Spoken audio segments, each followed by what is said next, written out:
नमस्कार, छत्तीसगढ़ की बात हमारे साथ में आपका बहुत स्वागत है और मैं हूं आपके साथ अनुपमा खोबरे। आज बात पीएम आवास पर हो रही सियासत की। छत्तीसगढ़ में पहले दलितों और ओबीसी के आरक्षण पर सियासी आरोप प्रत्यारोप चल रहे थे। फिर 12 आदिवासी समूह को अनुसूचित जनजाति में शामिल करने का श्रेय लेने की होड़ लग गई। अब भाजपा कांग्रेस प्रधानमंत्री आवास पर उलझ गए हैं। सीएम भूपेश बघेल ने प्रधानमंत्री को पत्र लिखकर बचे पीएम आवासों का लक्ष्य आवंटित करने का कहा गया है। सीएम के पत्र के बाद कांग्रेस ने आरोप लगाया है कि राज्य से भाजपा के 9 सांसदों ने इस दिशा में कोई प्रयास नहीं किया।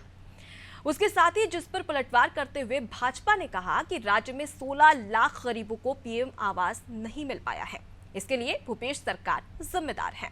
भाजपा का कहना है कि बघेल सरकार ने राज्यांश नहीं जारी किया है। इस बहस के बीच अहम सवाल ये है कि क्या चुनाव से पहले बचे हुए हितग्राहियों को पीएम आवास देने की प्रक्रिया प्रारंभ हो पाएगी?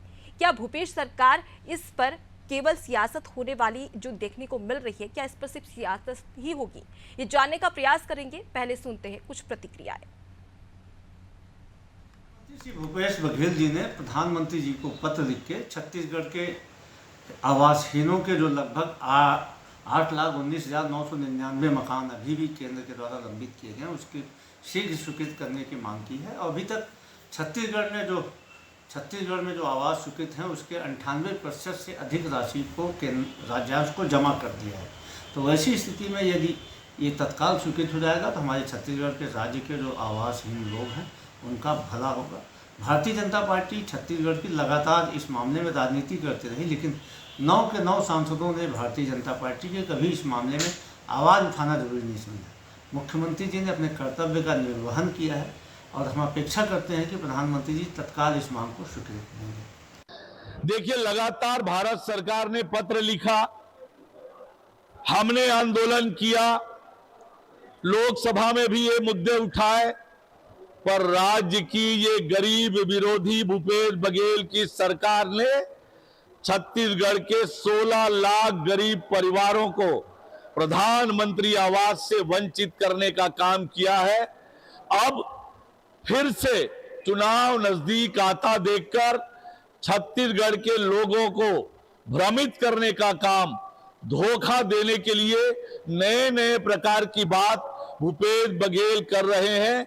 पर छत्तीसगढ़ की जनता एक बार धोखा खा गई है, बार बार धोखा नहीं खाएगी।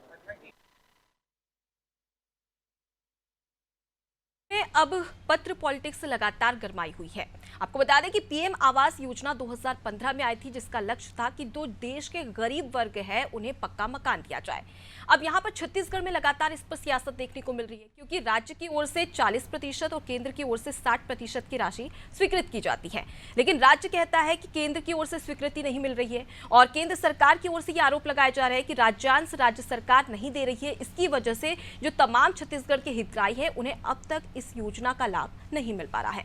आज इसी पर बात करेंगे। इस चर्चा पर हमारे साथ में कई सारे मेहमान जुड़े हुए, जिनसे अगर बात करी जाए तो किरण बघेल जो कि बीजेपी प्रवक्ता है वो हमारे साथ में जुड़ी हुई है, रुपेश दुबे कांग्रेस की ओर से जुड़े हुए और साथ ही वरिष्ठ पत्रकार गंगेश द्विवेदी हमारे साथ में जुड़े हुए हैं। आप सभी मेहमानों का बहुत स्वागत है अनादि टीवी में। सबसे पहले मैं कांग्रेस प्रवक्ता रुपेश दुबे जी का रुख करूंगी, क्योंकि सरकार आपकी है, इसलिए सबसे पहले सवाल भी आपसे ही होता है। रुपेश जी, बीजेपी की ओर से लगातार आरोप लगाया जा रहा है कि छत्तीसगढ़ में 16 लाख ऐसे हितग्राही हैं जिन्हें अब तक पीएम आवास योजना का लाभ नहीं मिल रहा है। राज्य सरकार कहती है कि 8 लाख से ज्यादा जो हितग्राही है उन्हें इसका लाभ मिल गया है। अब इसमें सच्चाई क्या है? अनुपमा जी नमस्कार जी। देखिए, छत्तीसगढ़ में जब से कांग्रेस की सरकार भूपेश बघेल जी के नेतृत्व में काम कर रही है, अंतिम व्यक्ति तक लाभ पहुंचाने का मुख्य उद्देश्य भूपेश बघेल जी का और कांग्रेस सरकार की रही है। सबसे पहले प्रधानमंत्री आवास के नाम पे जो भाजपा के लोग नौटंकी करते हैं, ये इनकी असफलता है। 25 जून 2015 से यह योजना लागू हुई है, 2022 तक कंप्लीट होना था जी, लेकिन इनके द्वारा आज पर्यंत तक ये कार्य योजना पूर्ण नहीं की जा सकी है। और तो और सबसे धोखेधड़ी की बात केंद्र सरकार करती है। वर्ष 2011 में जो सामाजिक आर्थिक जनगणना हुए थे, उसके अनुसार में छत्तीसगढ़ में 18,75,000 585 लोग चिन्हांकित थे और उसमें से 16 वर्ष 2016 से लेकर के 23 तक जी 11,76,146 हितग्राहियों की स्वीकृति प्रदान की गई और उसमें से 8,63,567 लोगों के आवास पूर्ण हो चुके हैं।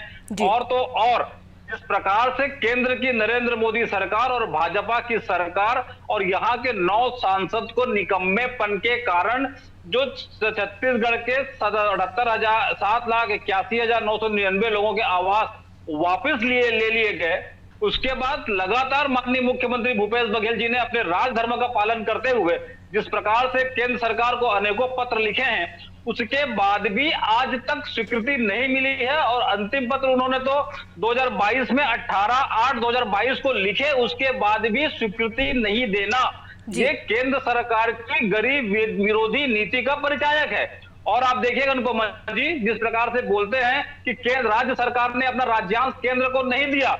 अरे प्रधानमंत्री आवास योजना है, आप अपने जो अंश है उसको स्वीकृत करके राज्य सरकार को दे दीजिए, उसके बाद राज्य सरकार की महती जिम्मेदारी है कि वो लेकिन रुपेश जी, अरुण साव की ओर से तो लगातार ये कहा जा रहा है कि हमने लगातार सवाल उठाए हैं, कई बार विरोध प्रदर्शन भी किया है राज्य में, और उसके साथ ही साथ उन्होंने ये भी कहा कि केंद्र से कई बार पत्र भी लिखे गए हैं, लेकिन उसका जवाब अब तक राज्य सरकार ने नहीं दिया। अनुपमा जी, एक भी पत्र दिखा दे, बोलने से कहीं नहीं होता, लेकिन जिस प्रकार से माननीय मुख्यमंत्री जी गरीबों के लिए आवाज उठाते हैं और पत्र लिखते हैं, उस बात को सार्वजनिक भी करते हैं, लेकिन भाजपा में नेतृत्व का संकट है। भाजपा में सांसद अलग बोलते हैं, भाजपा के प्रदेश अध्यक्ष अलग बोलते हैं, भाजपा के केंद्रीय जो नेतृत्व हैं, जो केंद्र के संगठनात्मक में गतिविधियों में है और यहाँ के केंद्रीय मंत्री हैं, वो अलग बोलते हैं। और उसके बाद भी जब भी छत्तीसगढ़ में केंद्रीय मंत्री आए हैं, इस योजना के बारे में अपनी आवाज भी नहीं खोले हैं। गिरिराज किशोर जी ग्रामीण विकास मंत्री आए थे, वो नई डफली बजाकर धर्मांतरण के मामले बोल करके अपने आप के दायित्वों से बचने का काम करते हैं, लेकिन छत्तीसगढ़ में भूपेश बघेल जी के नेतृत्व में जो कांग्रेस की सरकार है वो गरीबों के लिए हितैषी है, संकल्पित है, और सिर्फ गरीबों के संकल्प को कांग्रेस पूरा ना कर सके, इस कारण भाजपा अपनी ओछी राजनीति करते हुए। मैं किरण जी का रुख करती हूँ। किरण जी, जिस प्रकार से देखा जाए तो इस योजना का लक्ष्य था 2022 तक पूरा करना, लेकिन लक्ष्य पूरा नहीं हुआ और 2024 इसकी जो लक्ष्य की प्राप्ति थी उसका वर्ष ही बढ़ा दिया गया। ऐसी स्थिति क्यों देखने को मिल रही है? क्योंकि एक और देखा जाए तो ऐसे तमाम जो गरीब लोग हैं उन्हें आवास अब तक नहीं मिला है, और उसके बावजूद भी अगर देखा जाए तो लगातार वर्ष पर वर्ष बढ़ाए जा रहे हैं। 2024 तक इसका लक्ष्य रख दिया गया है, तो ऐसी स्थिति क्यों देखने को मिल रही है? अनुपमा जी, ये हर गरीब का एक सपना होता है, उसके सर पर एक छत हो, लेकिन छत्तीसगढ़ की ये निकम्मी सरकार ने इस सपने को भी, एक गरीब के सपने को भी चकनाचूर कर दिया।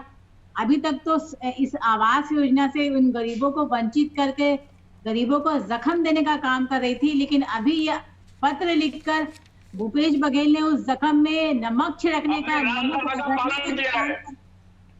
अभी भाई साहब बोल रहे थे कि पत्र के बारे में कि इनके पास कोई प्रमाण नहीं, तो मैं भाई साहब को याद दिलाना देना चाहूंगी, जब हमारा विधानसभा घेराव हुआ था, जो कि एक बहुत ही व्यापक और विशाल विधानसभा घेराव किया गया था प्रधानमंत्री आवास को योजना को लेकर, इसके विरोध में, जिससे छत्तीसगढ़ सरकार इतनी डरी हुई थी कि ऐसे भारी भरकम बैरिकेड्स लगाकर यहाँ तक कि बम का भी छिड़काव किया गया और उससे हमारे कई कार्यकर्ता घायल भी हुए थे।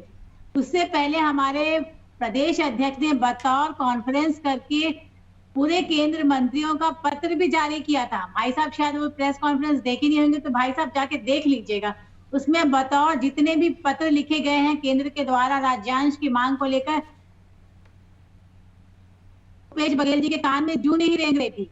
और मैं बताती हूँ, इनके ही पंचायत मंत्री टीएस सिंहदेव जी ने अपने विभाग से इस्तीफा दे दिया, ये कहते हैं कि हम इनको आवास योजना, हम मतलब वो अपनी नैतिक जिम्मेदारी ले रहे हैं, सरकार की नैतिक जिम्मेदारी लेते हुए अपने पद से इस्तीफा देते हैं। और इनके भूपेश सरकार की निकम्मेपन को देखिए, उन्होंने उस इस्तीफे को स्वीकार भी कर लिया है, तो आप देख सकते हैं। और अभी भाई साहब बात करते हैं इनके नेता, इनकी सभी बातों में अलगाव है, तो भाई साहब कुछ ही दिन पहले देख लीजिए, फिर टीएस सिंहदेव जी कहते हैं कि हम 12 वाले फॉर्मूले में चल रहे हैं, 12 हमने वादे पूरे कर दिया है, 12 पे काम चल रहा है, 12 को फिलहाल हमने बातों छुआएंगे। की बात नहीं हो फिर रही है आपके किरण जी, यहाँ पर सुशील पीएम आनंद आवास पे आता योजना को है लेकर प्रेस हम बात कर कॉन्फ्रेंस रहे कि हैं। हमने 34 वादे पूरे कर दिए। तो आपके जो कहावत में दोहरा चरित्र नजर आता है। और सबसे बड़ी बात तो यह है कि चुनाव को नजदीक देखकर और अपने हार को नजदीक देखकर आपके मुख्यमंत्री जी पत्र लिखने का ढकौसला कर रहे हैं और जनता के साथ न्याय कर रहे हैं। मैं तो कहती हूँ उनको एक अंतिम पत्र मुख्यमंत्री हमारे प्रधानमंत्री को दे देना चाहिए कि अब उनसे छत्तीसगढ़ संभल नहीं रहा है और यहाँ पे छत्तीसगढ़ में राष्ट्रपति शासन लागू कर देना चाहिए। ठीक है, वरिष्ठ पत्रकार हमारे साथ में गंगेश त्रिवेदी जी जुड़े हुए हैं। गंगेश जी, जब से प्रधानमंत्री आवास योजना बनी है तब से कहीं ना कहीं श्रेय लेने की होड़ सी मची है। राज्य सरकार कहती है कि हम 40% देते हैं हिस्सा, और उसके साथ ही साथ केंद्र सरकार कहती है कि हम 60% हिस्सा देते हैं। तो ऐसे में होड़ सी दिखाई दे रही है। ऐसे में क्या प्रधानमंत्री आवास योजना में क्या सुधार की जरूरत है?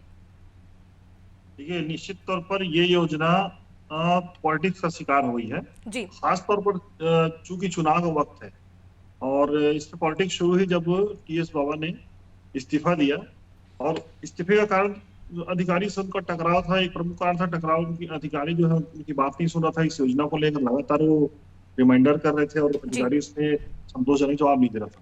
उनके इस्तीफे के बाद से भाजपा ने इस मुद्दे को कैच किया और लगातार इस मुद्दे पर उन्होंने अभियान चला के इसे जन जन तक ले जाने का प्रयास किया। इसका सर्वे भी मेरे ख्याल से भाजपा की तरफ से किया गया। लगातार जो ग्रामीण प्रभावित व्यक्ति हैं उनके घर तक पहुंचकर इसमें सूचियां तैयार करने का भी प्रयास किया गया भाजपा की तरफ से, और कुछ अधिकारी अपने तरफ से उन्होंने आंकड़े भी जारी किए जी। लेकिन सच्चाई है कि अभी तक 2 साल जो कोरोना काल का था उस समय निश्चित तौर पर सारे कार्यकालों को कामकाज प्रभावित थे। अब अधिकारी से टीएस बाबा के कैसे टकराव थी है तो मुझे भी स्पष्ट नहीं कहा जा सकता, चूंकि उन्होंने अपने पत्र में उसका उल्लेख किया था और इस योजना को लेकर खास तौर पर चिंता व्यक्त की थी। तो वो तो अच्छी बात। उसके बाद से काफी सुधार हुआ और लगातार निर्माण कार्य जारी है। अभी भूपेश बघेल जी ने उसमें एक नया मास्टर स्ट्रोक मारा है कि उन्होंने जो बचे हुए हितग्राही हैं उनके लिए भी उन्होंने राशि मांगी है।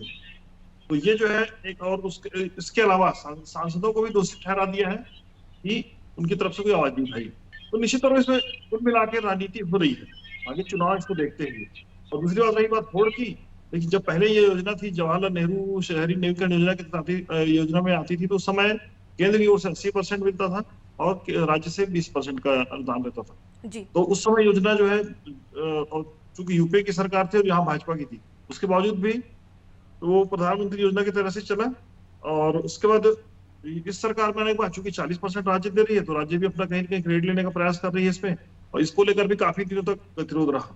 जी। मुझे लगता है कि इस योजना में अगर पॉलिटिक्स करना है तो करें, लेकिन जो हितग्राही हैं उन तक जल्द से जल्द इसका लाभ पहुंचे, जल्द से जल्द उनको सूची में शामिल करके उनके लिए राशि आवंटित हो और मकान बने, ये बहुत जरूरी है। जी गंगेश जी, लेकिन यहाँ पर आपको क्या लगता है, क्योंकि केंद्र कहता है कि राज्यांश नहीं दिया जा रहा है, राज्य की ओर से सीएम भूपेश बघेल पत्र लिखते हैं प्रधानमंत्री को, उसके बाद में ये कहते हैं कि कई सारे ऐसे लोग हैं 6,99,439 परिवार अभी इस योजना से वंचित है, तो उनके लिए स्वीकृति प्रदान करें। तो यहाँ पर कमी कहाँ पर दिखने को मिल रही है, क्योंकि राज्य भी कहता है कि हम कोशिश कर रहे हैं, केंद्र भी कहता है कि हम कोशिश कर रहे हैं। देखिए, अभी ये जो स्वीकृत हुए 18 लाख मकान वो 2011 की जनगणना के आधार पे हुए जी। और 2011 के बाद 2021 में जनगणना होना था, लेकिन चूंकि कोरोना काल आ गया तो सही तरीके से जनगणना नहीं हो पाया। तो अभी जो उस दौरान जो गरीब बढ़े हैं प्रदेश में, तो मुख्यमंत्री जी उसको लेकर लगातार प्रयास कर रहे हैं कि ये भी नाम उसमें जुड़ जाए। और लेकिन जब तक जनगणना के अधिकारी के आंकड़े नहीं आते हैं, मुझे लगता है उन अधिकारी के आंकड़ों का ही इंतजार केंद्र सरकार कर रही है। लेकिन अभी जो हितग्राही हैं कम से कम उनको तो पूरा मिले। अभी तो मुश्किल से मेरे ख्याल से 11 लाख लोगों के लिए स्वीकृत हुआ था, अभी उसमें से भी बचे हुए 8 लाख। तो उनके लिए कम से कम जो 18 लाख जो 2011 के हिसाब से हैं उनके लिए स्वीकृत होना जरूरी है। लेकिन वो कब स्वीकृत होगा जब पूरे 2000 जो इनको टारगेट दिया गया था 11 लाख मकानों का, वो टारगेट अब तक पूरा नहीं हो जाएगा। मुझे लगता है तो केंद्र अपना अंश नहीं भेजेगी, क्योंकि वो भी मॉनिटरिंग करती है ऊपर से। मुझे लगता है मामला इसी में जाकर अटका हुआ है। जी ठीक है किरण जी, लगातार जहां पर भाजपा की सरकार रही है और साथ ही केंद्र सरकार की अगर बात कर ली जाए तो अक्सर ये आरोप लगते रहे हैं कि गैर भाजपा शासित राज्यों में कहीं ना कहीं पक्षपात केंद्र सरकार करती है। इससे आप कहां तक सहमत हैं? क्या छत्तीसगढ़ में भी ऐसी स्थिति देखने को मिल रही है? क्योंकि कांग्रेस भी लगातार आरोप लगा रही है कि पक्षपात किया जा रहा है क्योंकि बीजेपी शासित राज्यों में इस प्रकार की परेशानी देखने को नहीं मिल रही है, जो कांग्रेस शासित राज्य है वहीं पर ऐसी परेशानी क्यों देखने को मिल रही है? बल्कि मैं तो ये कहती हूँ कि जहाँ पे कांग्रेस शासित राज्य है वहां पे ही ये समस्या आ रही है, क्योंकि यहाँ के मुख्यमंत्री खुद नहीं चाहते कि प्रधानमंत्री आवास योजना की जो लाभार्थियों को यहाँ पे लाभ मिले। आप देख सकते हैं जब ये योजना मतलब क्रियान्वयन के लिए स्टार्ट हो रही थी तो पहले इनके मुख्यमंत्री जी का खुद वक्तव्य आया था कि इस योजना का नाम पीएम आवास क्यों रखा गया है, अगर हमें ही 40% अंश देना है तो इसका नाम बदल दिया जाए या मुख्यमंत्री योजना रख दिया जाए। और आप देख सकते हैं शहर में इस योजना का नाम भी बदलने का, तोड़ने मरोड़ने का काम तक किया गया है। आप भाई साहब से पता लगा लीजिएगा। तो मैं तो ये कहती हूँ कि पिछले 3 साल से लगातार हमारे सांसद इस मुद्दे को सांसद में उठा रहे हैं, चाहे हमारे राज्य मंत्री हो, डिप्टी डायरेक्टर हो, गिरिराज सिंह हो, नरेंद्र तोमर जी हो, पत्र इन्होंने लिखा है। और यही तो सवाल है ना किरण जी की लगातार आप कह रही है कि जो 9 सांसद हैं बीजेपी के उनके द्वारा लगातार आवाज उठाई जा रही है, विरोध भी किया जा रहा है, लेकिन उसके बावजूद भी यहाँ पर पक्षपात क्यों दिख रहा है? एक सेकेंड आप सुन लीजिए किरण जी, 2021-22 के लिए 7,81,999 घरों का लक्ष्य केंद्र सरकार की ओर से दिया गया था, वो वापस ले लिया गया। उसके बाद में 2022-23 में छत्तीसगढ़ में मात्र 89,000 घरों का लक्ष्य ही दिया जाता है, ऐसा क्यों? मैं यही बता रही हूँ ना कि एक लिमिटेड टाइम स्लॉट दिया जाता है अनुपम जी, जिसके तहत इनको राज्यांश जमा करना पड़ता है, उसके बाद ही आगे की प्रक्रिया चालू होती जी। लेकिन ये निकम्मी कांग्रेस सरकार ने जानबूझकर इस टाइम स्लॉट को पार करके ताकि इस असफलता का ठिकरा केंद्र सरकार के ऊपर फोड़ा जा सके, जानबूझकर इन्होंने अपना राज्यांश सीमित समय पर टाइम स्लॉट पर नहीं दिया गया। और अब चूंकि चुनाव पास है, उन्हें लग रहा है कहीं ना कहीं इनकी जमीन खिसकने वाली है, तो ये पत्र लिखकर जनता को भ्रम फैलाने का काम कर रहे हैं, जनता को भ्रमित करने का काम कर रहे हैं। आप देख सकते हैं छत्तीसगढ़ के युवाओं को अपनी आवाज सुनाने के लिए रुपेश जी से जवाब ले लेती हूँ। रुपेश जी, किरण जी की ओर से आरोप लगाया जा रहा है कि आपके द्वारा भ्रम फैलाया जा रहा है, इसकी वजह से जो तमाम हितग्राही है वो अब तक इस योजना से वंचित नजर आ रहे हैं, क्या कहेंगे आप? अनुपमा जी देखिए, 2015 में प्रधानमंत्री आवास प्रारंभ हुआ, उसके बाद 2.5 साल इनकी सरकार रही जी। 2.5 साल की सरकार में इन्होंने मात्र 2,67,000 मकान ग्रामीण में और मात्र 19,000 मकान शहर में बना पाए थे। जैसे कि गंगेश भैया ने बताया कि छत्तीसगढ़ में कांग्रेस सरकार बनने के बाद 2020 और 21 में कोरोना का भीषण काल था, और उसके बाद हमें अभी लगभग मुश्किल से 2 साल का कार्यकाल हुआ, लेकिन उसमें हमने 14 लाख ग्रामीण मकान और 10 लाख मकान बना करके सौंप दिए हैं। सबसे महत्वपूर्ण बात यह है कि छत्तीसगढ़ की सरकार 98% राशि प्रधानमंत्री आवास योजना में खर्च कर दी है और उसमें मात्र 85% राशि केंद्र ने दी है ग्रामीण क्षेत्र में, और शहरी क्षेत्र की बात करेंगे तो 89% राशि राज्य सरकार ने खर्च कर दिया, उसमें मात्र 78% राशि केंद्र सरकार ने दी है। राज्यांश पहले जमा करने की बात कहां है? अरे राज्य सरकार को आप जो जीएसटी क्षतिपूर्ति है, कोयला की राशि है और जो प्रधानमंत्री मनरेगा आदि राशियों की रोक करके आप छत्तीसगढ़ सरकार को आर्थिक समस्या के ग्रसित करना चाहते हैं, लेकिन छत्तीसगढ़ सरकार आम जनता के लिए संकल्पित है और वे अपने हितग्राहियों को संपूर्ण लाभ दिलाना चाहती है। इसलिए माननीय मुख्यमंत्री भूपेश बघेल जी ने जनगणना की बात की, क्योंकि ये जनगणना कराना नहीं चाहते और छत्तीसगढ़ सहित पूरे देश में जो पात्र हितग्राही हैं उनको भी उनके आवास से वंचित करने के काम, और जो पात्र हितग्राही हैं 2011 की सूची में उनको भी ये पूरी तरह से योजना का लाभ ना दे करके छत्तीसगढ़ सरकार को के साथ साथ पूरे देश के राज्य सरकारों को उन लोग वंचित करना चाहते हैं। ये वो भाजपा सरकार है जो नमामि गंगे, किसान योजना, इन परियोजनाओं को भी जब इन्होंने नहीं बख्शा, अपने भ्रष्टाचार की भेंट चढ़ गई नमामि गंगे योजना, उसके बाद प्रधानमंत्री आवास योजना की बात करते हैं। जी, लगातार बीजेपी की ओर से ये भी कहा जा रहा है कि जो नरेंद्र सिंह तोमर है केंद्रीय मंत्री, उसके साथ ही साथ गिरिराज सिंह ने भी पत्र लिखा था 2021 में मुख्यमंत्री भूपेश बघेल को कि इस पर कार्रवाई करे, एक्शन लिया जाए, राज्यांश दिया जाए, लेकिन उसके बावजूद भी उस पर उन्होंने कोई भी प्रतिक्रिया नहीं दी। और अब जब चुनाव करीब आ रहा है तब जाके कांग्रेस प्रधानमंत्री नरेंद्र मोदी को पत्र लिख रही है। ऐसे में जनता को भटकाने का काम यहां पर किया जा रहा है, ये आरोप लगाया जा रहा है बीजेपी की ओर से।